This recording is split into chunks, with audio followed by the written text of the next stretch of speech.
ఈ నెల 18వ తారీఖు రోజు జరగబోతున్నటువంటి ఖమ్మం పట్టణంలో ప్రదర్శన, అదేవిధంగా 3 గంటలకి గొప్ప బహిరంగ సభ జరగబోతా ఉంది.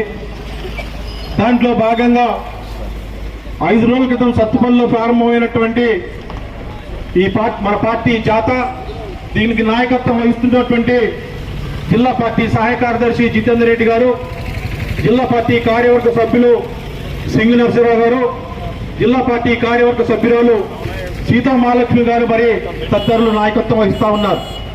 5 రోజుల నుంచి అన్ని మండలాలు తిరుగుకుంటూ నాయకులు, రాష్ట్ర సమితి సభ్యులు మహమ్మద్ సలాం గారు, జిల్లా పార్టీ కార్యవర్గ సభ్యులు పోటు కళావతి గారు, జిల్లా పార్టీ కార్యవర్గ సభ్యులు సాంబశివరెడ్డి గారు, 3 టౌన్ ఏరియా కార్యదర్శి నూనె శశిధర్ గారు, జిల్లా పార్టీ కార్యవర్గ సభ్యులు ఖానాపూర్ హవేలీ కార్యదర్శి ఏను గాంధీ గారు, అదేవిధంగా 1 టౌన్ ఏరియా కార్యదర్శి వరద నరసింహరావు గారు, జిల్లా సమితి సభ్యులు బోడా వీరన్న గారు, మాడుగుల నాగేశ్వరరావు గారు, మల్ల కొండయ్య గారు, జాకీర్ గారు, ఇంకా 3 టౌన్ సహాయ కార్యదర్శి కుమార్ గారు, ఇంకా ఈ ప్రాంతంలో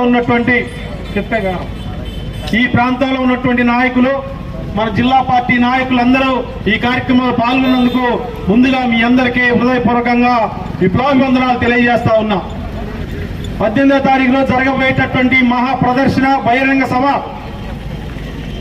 కని విని ఎరగని రీతిలో జరగబోతా ఉంది. లక్షలాది మంది ప్రజలు ఖమ్మం నగరానికి చేరుకుంటా ఉన్నారు. అదేవిధంగా భారతదేశ వ్యాప్తంగా 14 దేశాల నుంచి ప్రతినిధులు పాల్గొంటా ఉన్నారు. అదేవిధంగా 18 రాష్ట్రాల నుంచి మన పార్టీ శ్రేణులు, సానుభూతి పరులందరూ ఈ కార్యక్రమాన్ని వీక్షించడానికి, జయప్రదం చేయడానికి రాబోతా ఉన్నారు. మన నగరంలో జరిగేటటువంటి ఈ బహిరంగ సభని ఈ ప్రాంతంలో ఉన్నటువంటి కమ్యూనిస్ట్ పార్టీ సోదరులు, అభిమానులు, శ్రేయభిలాషులందరూ పాల్గొని జయప్రదం చేయవలసిందిగా మీ అందరినీ కోరుతా ఉన్నా. అదే కాకుండా 100 సంవత్సరాలు నిండినటువంటి భారత కమ్యూనిస్ట్ పార్టీ ఎన్నో త్యాగాలు చేసి ఎంతో అభివృద్ధి కార్యక్రమాల్లో కూడా ముందడుగు వేస్తా ఉంది. మీ అందరికి తెలవని కాదు, ఖమ్మం జిల్లాలో ఉన్నటువంటి కమ్యూనిస్ట్ పార్టీ ప్రజాప్రతినిధులు, అదేవిధంగా పువ్వాడ నాగేశ్వరరావు కానివ్వండి, అదేవిధంగా మహమ్మద్ రజబల్లి గారు, గిరిప్రసాద్ గారు నిర్మించినటువంటి ఈ ఖమ్మం జిల్లా పార్టీ, అదేవిధంగా రాష్ట్ర పార్టీ కార్యదర్శి కొనూరు సాంబశివరావు గారు ఇలా అసెంబ్లీలో ఒక్కళ్ళున్నా ప్రజల తరఫున పోరాటం చేస్తూ ప్రజా సమస్యలు వెలుగులోకి తీసి ఎన్నో కార్యక్రమాలు చేపడతా ఉన్నారు. అందుకోసం ఈ కార్యక్రమం మనందరి కోసం పెట్టినటువంటి కార్యక్రమం కాబట్టి జయప్రదం చేయడంలో ఈ ప్రాంతంలో ఉన్నటువంటి కమ్యూనిస్ట్ పార్టీ శ్రేణులందరూ పాల్గొనవలసిందిగా మీ అందరికీ పేరు పేరున ధన్యవాదాలు తెలుపుతూ ఈ అవకాశం కల్పించినటువంటి అధ్యక్ష